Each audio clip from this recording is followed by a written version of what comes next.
Hello guys, আপনারা সকলে কেমন আছেন? আশা করি ভালো আছেন। আজকে আপনাদের আমি শেখাবো কীভাবে ওয়াটারমার্ক টেক্সট তৈরি করবেন।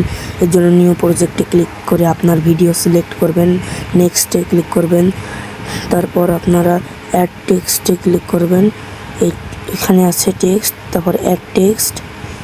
এই টেক্সটে যাওয়ার পর আপনাদের নিজের নামটি লিখতে হবে। তো এইভাবে কিন্তু নামটি লেখা হয়ে গেছে। তারপরে এখানে গিয়ে টেক্সটটি ভালোভাবে সেট করতে হবে।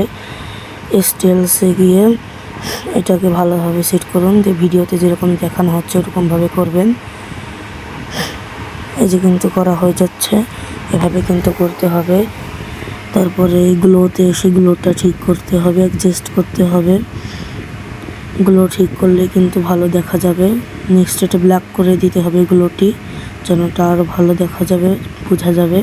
ওয়াটারমার্কের জন্য কিন্তু এটা খুবই জরুরি। তারপর অ্যানিমেশনে যেতে হবে। অ্যানিমেশনে গিয়ে সার্চ বারে সার্চ করবেন, সার্চ বারে চলে যাবেন, কর্নারে আছে সার্চ বার, তারপরে সার্চ করবেন ওভারলে।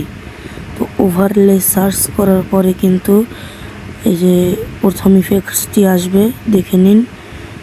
এই ইমেজ ওভারলেতে ক্লিক করে দেবেন, তাহলে কিন্তু আপনার ওয়াটারমার্ক টেক্সটটি তৈরি হয়ে যাবে। তো এইভাবেই কিন্তু ওয়াটারমার্ক টেক্সটটি তৈরি করবেন।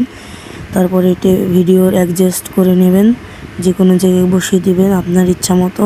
এভাবে কিন্তু ওয়াটারমার্কসটি তৈরি হয়ে যাবে। পুরো ভিডিওতে এটি ছড়িয়ে দেবেন, এই যে কিন্তু তারপরে এক্সপোর্ট করে নেবেন। Bye bye. ভিডিও ভালো লাগলে অবশ্যই লাইক করে দেবেন এবং সাবস্ক্রাইব করতে কিন্তু ভুলবেন না।